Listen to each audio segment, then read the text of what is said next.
प्रिय मित्रों, नमस्कार। आज मैं आपको इस वीडियो के माध्यम से एक ऐसे चर्म रोग के बारे में चर्चा करूंगा जो कि बहुत ही कॉमन है। इस चर्म रोग को स्कैबीज कहते हैं। कुछ लोग इसको खुजली के नाम से पुकारते हैं, तो कई लोग इसको केवल खाज कहते हैं। आओ हम जाने इस स्कैबीज का कारण क्या होता है। यह एक बहुत ही सूक्ष्म एक छोटा कीटाणु होता है जिसको हम स्कारकोप्टीज कहते हैं।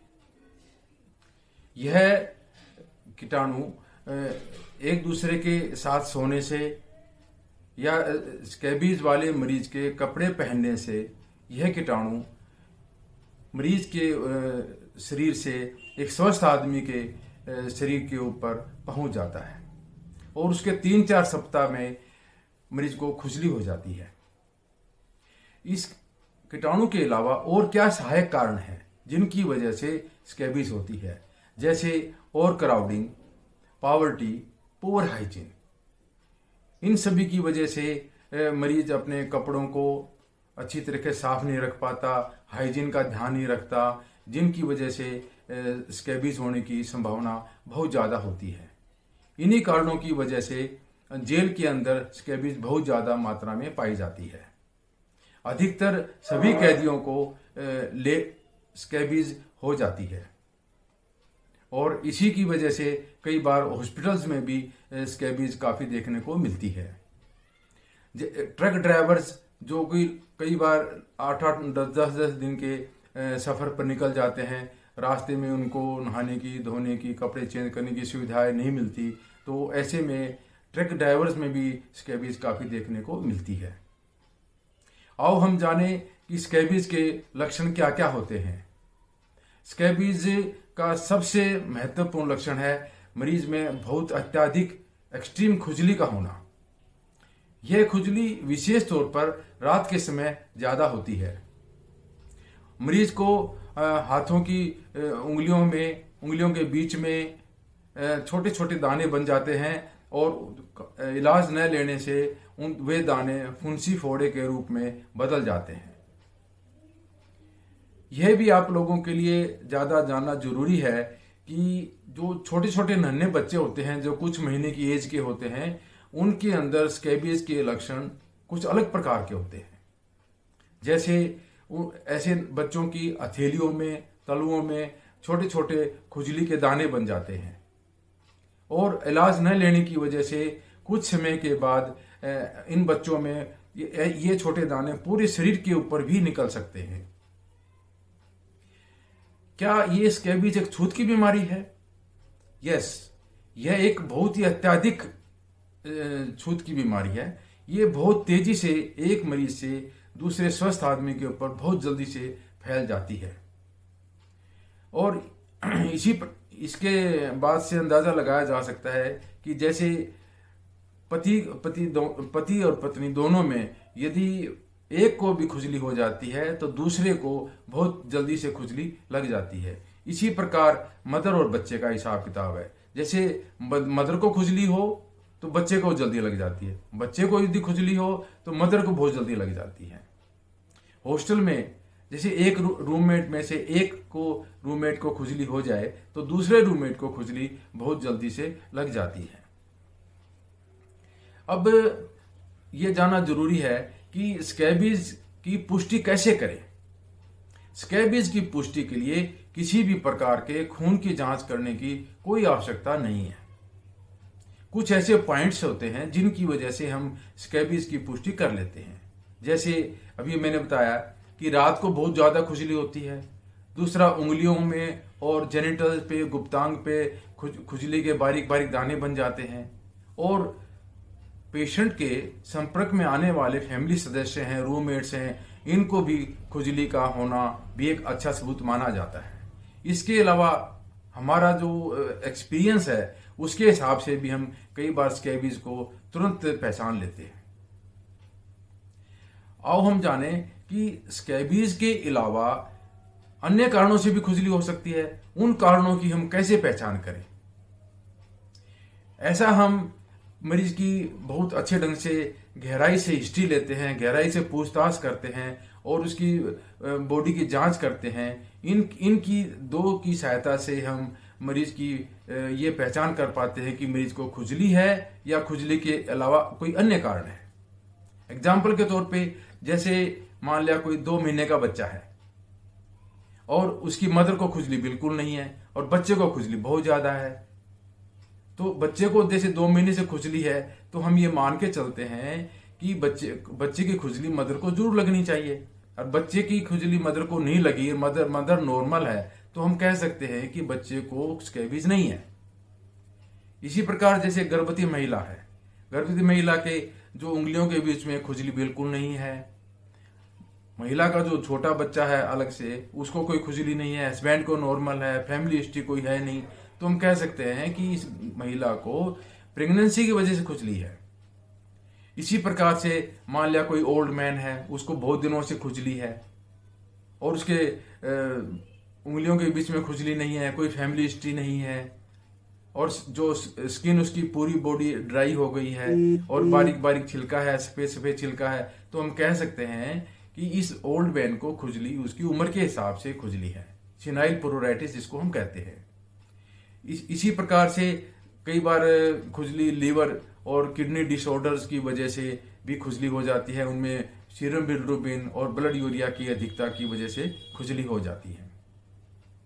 अब हमें जानना जरूरी है कि खुजली की या यू कैन से स्कैबीज की पुष्टि हो जाने पर इसका इलाज कैसे करें। स्कैबीज का इलाज बहुत ही सरल है, बहुत ही सस्ता है, इसमें बहुत ज्यादा महंगी दवाइयों की जरूरत नहीं पड़ती। इसमें एक परमेथ्रिन नामक क्रीम या लोशन होता है, उसका इस्तेमाल होता है। यह मरीज को सुबह साबुन से अच्छी प्रकार स्नान करके गर्दन से नीचे नीचे पंजों तक हर एक अंग के ऊपर अच्छे से लेप किया जाता है, जैसे छाती पर, पीठ पर, बाजू पर, उंगलियों के बीच में, थाइस के ऊपर, लेग्स के ऊपर, हर एक अंग के ऊपर अच्छी प्रकार से लगाया जाता है। इसमें ये जो पहली मालिश है, इसमें जो क्रीम अवेलेबल है उसकी आधी दवाई पहले दिन लगाई जाती है। ध्यान रहे कि दवाई को बहुत रगड़ रगड़ के नहीं लगाया जाता, ठीक से अच्छे नाइसली इसको लेप कर दिया, वही काफी है। और ये जो पहला कोर्स है ये सुबह सवेरे ही लगाना चाहिए, क्योंकि कई बार लेप करने के बाद मरीज को थोड़ी सी खुजली ज्यादा हो जाती है, जो कि उसके सोने के समय तक वो खुजली काफी ठीक हो जाती है और मरीज आराम से रात को सो पाता है। यदि हम रात को यदि हम लेप करके सोएंगे तो रात को ज्यादा खुजली हो जाएगी, तो मरीज की नींद डिस्टर्ब हो जाएगी। इसलिए सुबह सवेरे ही दवाई को लगाना चाहिए। दूसरा मैं कहूंगा कि ये दवाई हर रोज नहीं लगानी होती, केवल सप्ताह में 2 दिन ही लगती है। उदाहरण के तौर पर जैसे मंगलवार की सुबह लगी दवाई, तो आधी दवाई अगले सप्ताह के अगले मंगलवार को सुबह ही लगेगी। इस प्रकार ये एक जो दवाई का पैकेट मिलता है या क्रीम मिलती है वो 2 बार लगाने में पूरी खत्म करनी चाहिए। और इन दोनों मालिशों के बीच में हम नारियल तेल और या वैसलीन लगा सकते हैं, जो कि वो लाभकारी होगा, खुजली को कम करेगा। अब परमेथ्रिन के अलावा हम और भी कुछ दवाइयों का इस्तेमाल स्कैबीज के इलाज में करते हैं, जैसे आइवरमेक्टिन की गोली है, जो कि मरीज को पहला कोर्स है उस दिन भी एक खिलाएंगे, फिर दूसरा कोर्स दूसरे मंगलवार को होता है, उस दिन भी एक गोली आइवरमेक्टिन की खिलाएंगे। इसके अलावा खुजली को कंट्रोल करने के लिए एंटी एलर्जिक मेडिसिन जो कि खुजली को कंट्रोल करती हैं वो भी दी जाती है। इसके अलावा कई बार एंटीबायोटिक्स का भी इस्तेमाल करते हैं। दवाइयों के इस्तेमाल के अलावा और कौन कौन सी सावधानियां मरीज को रखनी चाहिए।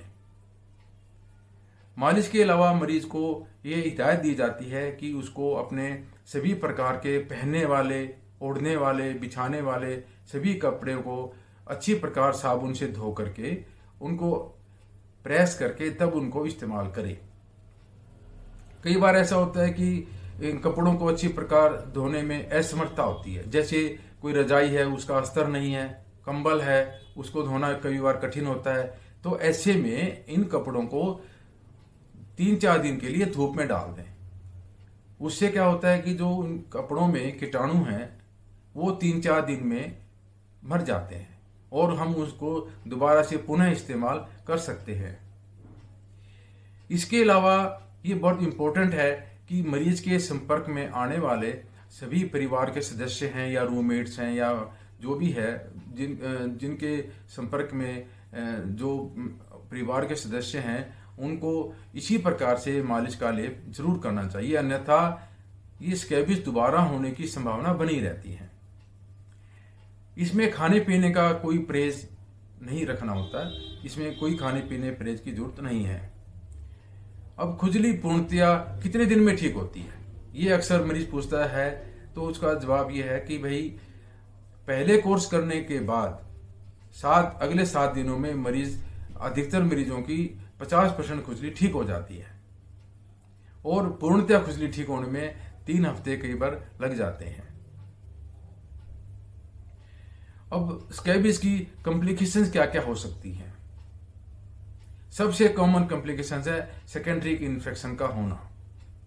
जब मरीज इलाज नहीं लेता, खुजली की वजह से उसके गुप्तांग पर या उसके हाथों की उंगलियों के बीच में, दोनों हाथों में छोटी छोटी बड़ी बड़ी फुंसियां बन जाती हैं, जो उनमें काफ़ी पेन होता है, मरीज असहाय हो जाता है, रात को सो नहीं पाता। This is very common complication. इसके अलावा मरीज को एक्जिमेटाइजेशन हो जाती है, सेकेंडरी इन्फेक्शन की वजह से हल्का हल्का एक्जिमा सा बन जाता है और ये काफ़ी रेयर देखा जाता है कि कोई मरीजों में बैक्टीरियल इन्फेक्शन की वजह से उसके गुर्दों पर भी असर आ सकता है। ये वीडियो आपको पसंद आने पर आप एक बेल जरूर दबाएं। यह बिल्कुल फ्री है और ऐसा करने से आपको मेरी आने वाली अगली वीडियोस आपको सबसे पहले पहुंच पाएंगी।